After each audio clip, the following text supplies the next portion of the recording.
India కూటమికి పగ్గాలు ఖర్గే చేతికి. ఇండియా ఫోరం నేతల వర్చువల్ భేటీ. ప్రతిపక్షాల ఇండియా ఫోరం చైర్మన్గా కాంగ్రెస్ అధ్యక్షుడు మల్లికార్జున్ ఖర్గే ఎంపికైనట్లు తెలిసింది. ఈ మేరకు శనివారం వర్చువల్గా జరిగిన ఇండియా ఫోరం సమావేశంలో ఖర్గే, రాహుల్ గాంధీ, కేసీ వేణుగోపాల్, స్టాలిన్, కనిమొళి, సీతారాం యేచూరి, నితీష్ కుమార్, లలన్ సింగ్, అరవింద్ కేజ్రీవాల్, రాఘవ్ చడ్డా, లాలూ ప్రసాద్ యాదవ్, తేజస్వి యాదవ్, శరద్ పవార్, డి రాజా, ఉమర్ అబ్దుల్లా తదితరులు పాల్గొన్నారు. ఈ భేటీలో పలు అంశాలపై కూటమి నేతలు చర్చించారు. ప్రధానంగా త్వరలో జరగనున్న లోక్సభ ఎన్నికల్లో సీట్ల పంపిణీ, బీజేపీని ఓడించేందుకు అనుసరించాల్సిన వ్యూహాలపై చర్చించారు. సమగ్ర చర్చల అనంతరం మల్లికార్జున్ ఖర్గేను ఇండియా ఫోరం చైర్పర్సన్గా ఎంపిక చేసినట్లు జాతీయ మీడియా పేర్కొంది. అయితే ఈ విషయంపై ఇంకా అధికారిక ప్రకటన మాత్రం రావాల్సి ఉంది. బీహార్ ముఖ్యమంత్రి నితీష్ కుమార్ ఇండియా ఫోరానికి నాయకత్వం వహించడానికి సిద్ధంగా ఉన్నారని గతంలో వార్తలు వచ్చినప్పటికీ శనివారం జరిగిన భేటీలో నితీష్ ఆ పదవిని చేపట్టేందుకు ఆసక్తి చూపించలేదు.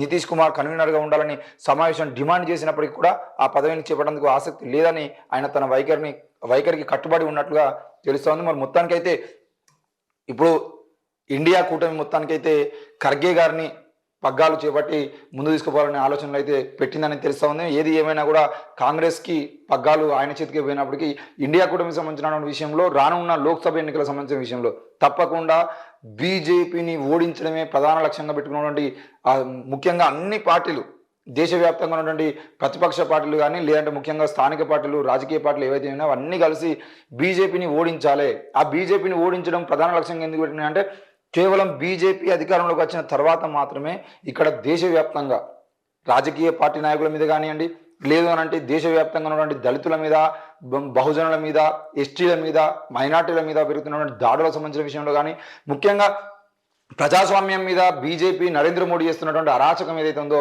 ప్రజాస్వామ్యాన్ని మొత్తం కూని చేసేటువంటి పరిస్థితి, భారత రాజ్యాంగాన్ని మార్చేటువంటి పరిస్థితి, ఈ దేశంలో ఎక్కడా లేని విధంగా, ఎన్నడూ లేని విధంగా నల్ల చట్టాలను తీసుకొచ్చిన పరిస్థితిని బీజేపీ ప్రభుత్వం చేస్తుంది. కాబట్టి దానిని గద్దెదించడమే ప్రధాన లక్ష్యంగా పెట్టుకొని ఈరోజు మహిళల మీద అత్యాచారాలు జరుగుతున్నా, లేదంటే అత్యాచారాలు జరిగినటువంటి చేసిన వాళ్ళు ఎవరైతే ఉంటారో వాళ్ళని జైల్లోకి వెళ్ళి బయట తీసుకొచ్చేటువంటి పరిస్థితిని కూడా ఈరోజు మనం చూస్తూ ఉన్నాం. బిల్కిస్ బానో కేసులో ఆ అత్యాచారం చేసిన నిందితులు ఎవరైతే ఉన్నారో వాళ్ళని జైలు నుండి బయటికి తీసుకొచ్చి సుప్రీంకోర్టు కూడా సీరియస్ అయ్యే విధంగా వాళ్ళు, అంటే మొత్తానికైతే అధికారం చేతిలో ఉంది కదా అని చెప్పేసి ఈరోజు అధికారాన్ని ఉపయోగించుకొని ఆ నేరాలు చేసిన వాళ్ళని సన్మానాలు చేస్తూ ముందుకు పోతున్న పరిస్థితిని మనం చూస్తాను. ఈరోజు మణిపూర్లో మారణకాండ సృష్టించి ఆడవాళ్ళని అత్యాచారాలు చేసి నగ్నంగా రోడ్ల మీద తిప్పుతున్నటువంటి పరిస్థితి మనం చూస్తాను. కాశ్మీర్ నుండి కన్యాకుమారి వరకు ప్రతి చోట ఎక్కడ చూసినా కదా మొత్తం బీజేపీ చేస్తున్నటువంటి అరాచకాలకు సంబంధించిన విషయంలో ఇక మన అందరం ఏకమై బీజేపీని ఓడించకపోతే రానున్న సమాజంలో, అంటే రానున్న రోజుల్లో ఈ సమాజాన్ని మొత్తం భ్రష్టు పట్టించే విధంగా, కేవలం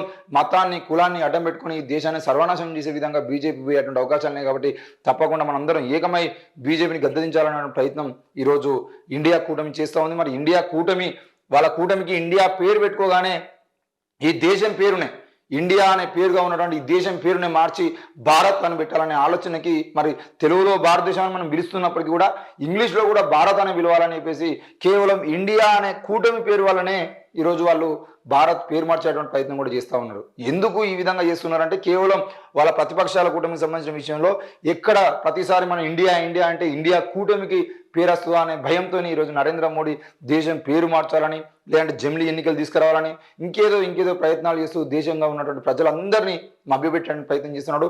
మరి ఈరోజు కూడా రామ మందిర నిర్మాణం పూర్తి కాకముందే 22వ తేదీన మళ్ళీ రామ మందిరాన్ని, అంటే కేవలం బాలరాముడి ప్రతిష్టాపనకు కార్యక్రమాన్ని లోక్సభ ఎన్నికలకు వాడుకునేటువంటి ప్రయత్నం కూడా చేస్తున్నాడు. అంటే ఇవన్నీ కూడా కేవలం మతంని అద్దం పెట్టుకొని ఇక్కడ ఉన్నటువంటి దేశ ప్రజలందరినీ మభ్యపెట్టి, మరి అభివృద్ధికి సంబంధించిన విషయంలో నువ్వు చెప్పినటువంటి నినాదాలకు సంబంధించిన విషయంలో, ముఖ్యంగా నల్లధనానికి సంబంధించిన విషయం ఏది తీసుకున్నా కూడా నరేంద్ర మోడీ ఈ దేశంలో అభివృద్ధి చేస్తానన్నటువంటి ఏ పనిని చేయకుండా మళ్ళీ రామ మందిరం పేరుతో రాజకీయాలు ప్రయత్నం చేస్తూ ఉన్నాడు. మరి అట్లాంటి ప్రయత్నాన్ని తిప్పికొట్టాలని ఈరోజు ప్రతిపక్ష కూటమి అయితే ప్రయత్నాలు చేస్తుంది. మరి ఇండియా కూటమికి మల్లికార్జున్ ఖర్గే మొత్తానికైతే ఆ పగ్గాలు చేపట్టే అవకాశం అయితే కనబడతా ఉంది. ఏది ఏమైనా కూడా ఇండియా కూటమి ప్రభావం ఏ విధంగా ఉండబోతుంది అనేది కూడా రానున్న రోజుల్లో లోక్సభ ఎన్నికల్లో తెలుస్తుంది.